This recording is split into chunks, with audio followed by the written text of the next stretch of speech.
गोटे गाँव रे दुई सांग रहुथिले। जनक ना दिवाकर एवं अन्य जनक ना प्रभाकर।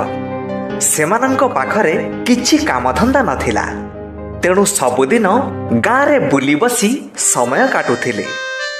दिने सेमाने शुणिले जे पाख गाँव जमीदारंकर काम पाए किछि लोक दरकार। तेणु सेमाने भाबिले जे गाँव रे बुलिबा अपेक्षा बरं जमीदारंकु टिके देखा करि देई आसीबा भल हबो, काले किछि कामधंदा मिलिजिबो। एकथा भाबी से काल विलंब न करी जमीदारंक घरकू गले। सेठी पहुंचिबा परे जमीदारंकु भेटिले। जमीदार कहिले आउ 2 दिन छाड़ी आस, तम कथा बुझिबा। तेणु दिवाकर और प्रभाकर दुहे सेठू फेरी आसिले। बाटरे प्रभाकर दिवाकर को कहिला, जदि जमीदार आमको कामरे रखिबार थिला ताहले आजी कहि परिथांदा, हेले आउ 2 दिन छाड़ी आसीबाकू काहेकि कहिले? या माने से आमको कामरे रखिबाकू चाहू नांती। तापरे दुहे दुहिंको घरकू चली गले। 2 दिन परे सकाळु सकाळु दिवाकर प्रभाकर रो घरे जाई पहुंचिला।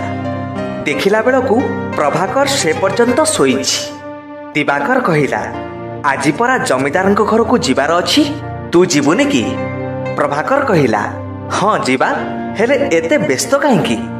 तू जदि व्यस्त अछु तेबे आगे जा, मु टिके पछरे जाई जमीदार घरे पहुंचुछि। एतक कही से पुणी सोई पड़िला। दिवाकर एका जमीदारंक घरे पहुंचिला। सेतबेलकू जमीदार भी सोई थांती। दिवाकर जमीदारंकर उठिबाकू अपेक्षा करी रहिला। तापरे प्रभाकर जाई सेठी पहुंचिला। आउ दिवाकर ठू जानिबाकू पाइला जे जमीदार सोईछंती। से दिवाकर को कहिला, तू एते शीघ्र आसी कोनटा लाभ पाइलु? तापरे जमीदारंक जने चाकर ए दुहिंकू आसी कहिला, मालिक कहिले तमे काली आस। एकथा सुनी दुहे सेठू चली आसिले। बाटरे प्रभाकर भारी रागतमतम हेई कहिला, मु जानिथिली एमिति किछि बाहाना करिवो। जदि काम दबारे अछि तो हाँ कहिबो, नहले नाही। आमे कोन भिक मागिबाकू आसीछु?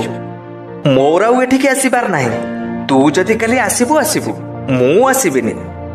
दिवाकर कहिला, आम पाखरे तो किछि काम नाही, ताहले एठिके आसीबार असुविधा कोन? एमिति भी गाँ पाख, सबुदिन आसी टिके टिके मुह मारी देई जिबा। किंतु प्रभाकर सेतबेलकू तार सहिबा शक्ति हरई बसिथिला। से किछि भी सुनिबाकू प्रस्तुत नथिला। ता परदिन पुणी दिवाकर एका जमीदारंक पाखकू गला। हेले एथर भी जमीदार तांकर एक जरूरी काम अछि कही दिवाकर को परदिन भेटिबाकू कहिले। परदिन पुणी दिवाकर जमीदारंक पाखरे पहुंचिला। जमीदार घरू बाहर को आसिले।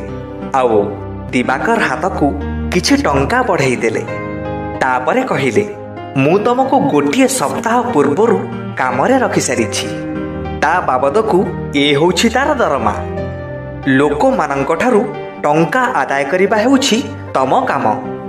सेथिपाई धैर्य, सहनशीलता एवं उचित व्यवहार निहाती आवश्यक, जहाँकि एई सप्ताह भितरे मु तमठारे देखिबाको पाइली, किंतु तम सांगठारे नुह।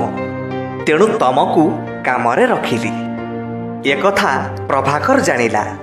आउ ता परठू से निजर स्वभाव रे परिवर्तन आनिला एवं धैर्य धरी परिस्थितिर सामना करिबाकू चेष्टा कला।